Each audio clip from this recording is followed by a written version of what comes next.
About 4.5 years ago on a New Year's Eve night, when I was about 17, I was so drunk I remember it so clearly.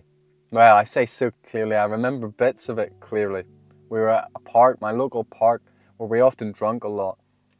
I think at this point I had about half a litre of Hennessy, some weed, a couple of Alka-Pops in me. I was pretty drunk, but I wasn't there yet. At this point it was quite early in the night, it was maybe about 9, 10 o'clock. We had started drinking maybe about 4, 3, pretty early. We like to start pretty early back then. But a lot of people, they had to go home. By 10 o'clock they had to go home. I mean, we were young. A lot of the people, they had bedtimes, they had curfews. But me and my other friend, we wanted to stay out. We weren't like these amateurs going home. I mean, it was New Year's. I wanted to stay out till I was 12, of course. At least 12. We had met these other girls earlier in the day. They were at another little park called the 5 Mile. We knew a couple of them. Most of them were completely randomers. But we thought, yeah, fuck it, well, let's go drink with them.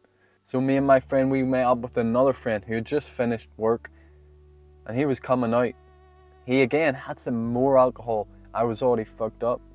So I was a little bit worried. Because we already had the other half of the Hennessy that we were going to drink when it hit 12 o'clock. So we were just drinking. My other friend who just joined us, we were drinking his vodka. We met up with these girls.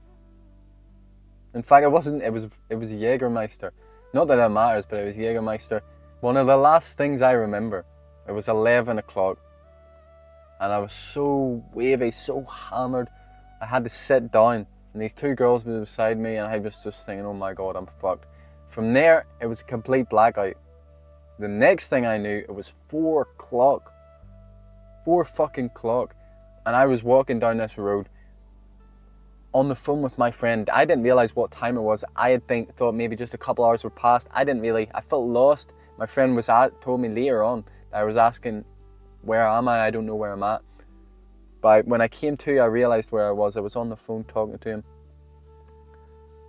I was like, bro, I don't know where the fuck I am.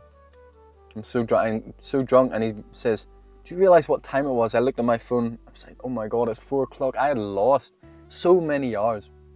And in fact, we went home maybe about 12. So I should have been home. Maybe I was about 1. It might have been a bit later. Might have been 1, 2. But I had lost at least 2 hours. That I don't even know what happened. This is so common. And it just shows exactly what alcohol is all about. Not only alcohol, of course, drugs too, because I was smoking a lot of weed back then, and at that time I was just dabbling in drugs. About a year later, when I was 18, is when I really became addicted to drugs, to the point where I was doing it every day. I was doing anything I could get my hands on, including butane, which is fucking lighter gas. And on top of that, I was stealing my mum's medication when I didn't have any other drugs. As you well fucking know, deep down inside you well know, it's just escapism. We like to run from ourselves. We like to escape from reality for a few hours, for the night. It gives us a little respite, a little rest from our normal day-to-day. But if you're living like that, living a life that you're not really happy about, and then instead of working to change it, you're escaping. If you're stuck in that cycle, you need to wake up, because if you don't, in about 20 years time, bro, you will be in the exact same position. The exact same position. It happens all the time. Just ask your parents, bro. Just ask some older people. They might not tell you the truth. They might not tell you, oh, I wasted my whole fucking life just partying, just having fun. You need to tell yourself the truth. I say this all the time to people. It's not fun. The moment you tell yourself the truth is the moment you can start to grow. If you see what it is that you're doing, just a crutch, just to try and ease yourself, try to get a little bit of comfort, you can start to let it go. You can start to choose better ways. You can get some healthy escapism, like reading. When you read, it takes you into a whole nother world. And it's got no fucking downsides, man. Not enough people read because they're always like, oh, I don't like reading. I'm not a reader. Everyone's a reader, trust me, man. I was in the exact same position as you, as most people are, saying I didn't really like to read. But when I was a drug addict, all fun was stripped from me. All fucking fun. Nothing was enjoyable except, of course, doing drugs.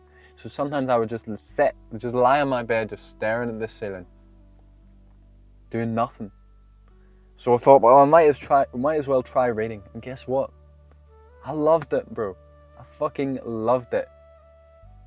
You start to really see what you truly enjoy when all that is stripped from you, when everything you usually go to, all the movies, the shows, the games, when all that is stripped from you, you see what you really enjoy. This is where I discovered all my passions, all the great things, all the great habits that got me out of it. Reading, exercise, meditation, these were my cornerstones back then. Without it, I would have imploded. My mind was fucked. I was crazy.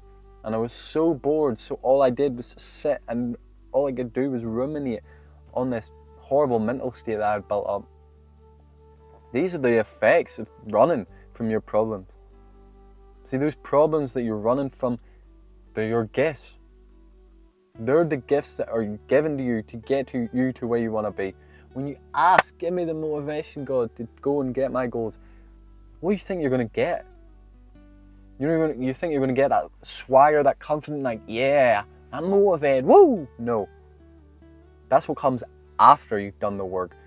The motivation that gets people started almost always is pain. They feel insecure, they're not good enough. They want more. It's always discomfort, it's always pain that gets people moving. It's a problem that you need to overcome. Whether it's something that actually happened, like your mum died, you lost your job, whatever, or if it's just an internal state that you need to overcome, because growth is just pain overcome. But when you forgo this whole process and you say, nah, I want to be comfortable, you lose all growth. This is why, if you've been doing it a while, if you're about 30 and you've been doing it a while, since you're 15, 16, 17, 18, this is why you're now in the same position as you were 10 years ago. Because you've lost that power, the growth, due to escapism. The biggest problem in our modern day is that we're all just so fucking awake. Even myself, I have to catch myself out sometimes, because my mind just goes to a weak place. It gets ungrateful, it gets unhappy. When I was quitting drugs, I was still saying, oh, I need to get high, I need to get high. Of course, when I was an addict, I was saying that too. I couldn't handle my emotions. I couldn't deal with it at all. I was that weak, I was that much of a bitch. But when you run, you just multiply that. You get weaker and weaker and weaker and weaker. This is why you should never look at these people, those fake hard people who are doing drugs, those supposed gangsters who are out here selling, doing drugs, making it seem cool. Those people are in a lot of pain. You don't even realize it. You know, we used to pose, a lot of people still do, and you know, we look like chavs or whatever people want to call us, smicks. You know, doing all the little poses, looking like hard men, joints in my mouth, thinking we're cool. People, maybe young kids, would have seen that and thought, yeah, that's cool. That's what happened to me, actually. When I was younger, that's what got me into wanting to go out and party. I was seeing other kids partying, looking like they're having fun, looking cool, looking hard. I wanted to be like that, thinking it was cool. But see, the thing is, with the pictures, and the movies too, this happens with movies, you don't feel the emotion behind it. The picture's supposed to look cool, it's supposed to look fun, so you click like. The movie's supposed to look good, so you enjoy it. You don't feel the real emotion behind that drug use, behind that pain. You don't feel that shit. Back then I was so depressed, but I was still, yeah, I'm doing drugs, I'm cool. I mean, at my worst, I would have told people, to be honest, I would have told them straight to their face, don't do drugs. This is fucking shit. But at the start, when I was only getting into it, when I myself was like, oh, this is exciting, this is fun, I'm on a journey, then yeah, sure, I would have put it on other people. In fact, I did put it on other people. Directly and indirectly. No, I never really forced drugs down people's throats, of course, but that doesn't really happen most of the time. Like, people talk about peer pressure and they think it's like, oh, here, do it. You need to go do drugs. You're not cool if you don't do it. Oh, what a weirdo. No. This shit happens indirectly. All the time. Just those people themselves are doing drugs. They're not even saying anything to you. They're not saying you should do it. You're maybe just drinking. They're doing it. You're seeing they're doing it again and again. They're having fun. Oh, look, he's really happy in this moment. I want to do that. And then eventually your brain has seen it so many times, it's normalized, it's okay now. They're doing it. I mean, they're alive. They haven't died yet, they haven't OD'd, so I can do it. This happens all the time. This is why if you're a parent and you drink, smoke, do drugs around your kid, you're a fucking arsehole. Because you're teaching them that whole thing, that escaping reality, that wasting your life through vice is okay. It doesn't matter if it's just drink. Drink is the exact same. And to a kid, getting out of your mind on drink is no different than getting out of your mind on coke, because in reality it's not. They're the exact same. Just because you've been convinced that alcohol is okay, it's all the fucking same, bro. You need to wake up, choose the path of facing the music, facing the pain, and using that to growth, because that is how you're going to become unstoppable and do anything. If not, if you decide, oh, I'm going to escape, I'm going to run, I'm going to live this comfortable path, you will not get anywhere. You'll be working those minimum wage jobs, doing the same shit, drinking, poisoning yourself on the weekend, maybe every single night, and you'll be doing that forever. Until it's time to retire. Maybe you'll die before you even get a chance to retire. Wake up, bro.